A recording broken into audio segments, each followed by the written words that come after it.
వరుస భూకంపాలతో జపాన్లోని ప్రజలు అల్లాడిపోతున్నారు.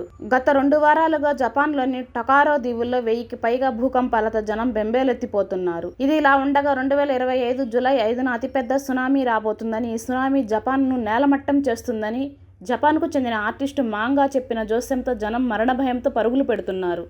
ఎందుకంటే గతంలో మాంగా చెప్పిన జోస్యాలన్నీ నిజాలయ్యాయి. 2020లో కోవిడ్ వచ్చి ప్రపంచంలో లక్షల మంది చనిపోతారని జోస్యం చెప్పారు. అది నిజమయ్యింది. అలాగే 2011లో జపాన్లో భూకంపం, సునామీలపై ఆవిడ చెప్పినవి అన్నీ అక్షర సత్యాలయ్యాయి.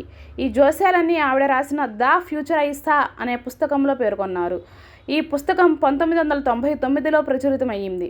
అంటే జపాన్లో భవిష్యత్తులో ఎలాంటి భూకంపాలు, సునామీలు, వైరస్లు వస్తాయనేది 20 ఏళ్ల క్రితమే ఈవిడ పుస్తకంలో రాశారన్నమాట.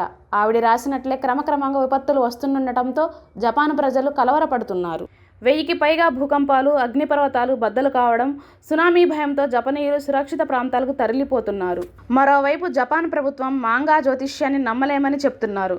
సునామీ వస్తుందనడానికి ఎలాంటి సహేతుకమైన శాస్త్రీయ ఆధారాలు లేవని జపాన్ వాతావరణ సంస్థ అధికారులు కొట్టిపారేస్తున్నారు. జపాన్కు భూప్రకంపనలు కొత్తేమీ కాదు. ముఖ్యంగా టొకారో దీవుల్లో ఉండేవారికి భూప్రకంపనలు సాధారణమే. 2023 సెప్టెంబర్లో అక్కడ 346 ప్రకంపనలు నమోదయ్యాయి. ఇవన్నీ సహజమే అని స్పష్టం చేశారు. మాంగా జ్యోతిష్యంలో కీలక అంశం 2020లో వచ్చే వైరస్ కొంతకాలం పాటు సతాయించి మళ్ళీ 2030లో మరింత ప్రాణాంతకంగా మారి మళ్ళీ వస్తుంది అని చెప్పడం.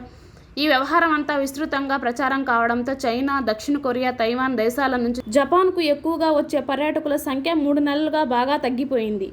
కిందటి ఏడాదితో పోలిస్తే ఈ ఏడాది ఏప్రిల్, మే నెలల్లో పర్యాటకుల సంఖ్య 50% తగ్గింది. ఈ పరిణామాలు చూశాక కొంతమంది యుగాంతం వస్తుందని చెప్తున్నారు, కొంతమంది రాదని అంటున్నారు. ప్రాక్టికల్గా యుగాంతం అనేది ఇప్పట్లో రాదు. అందరూ ధైర్యంగా ఉండొచ్చు.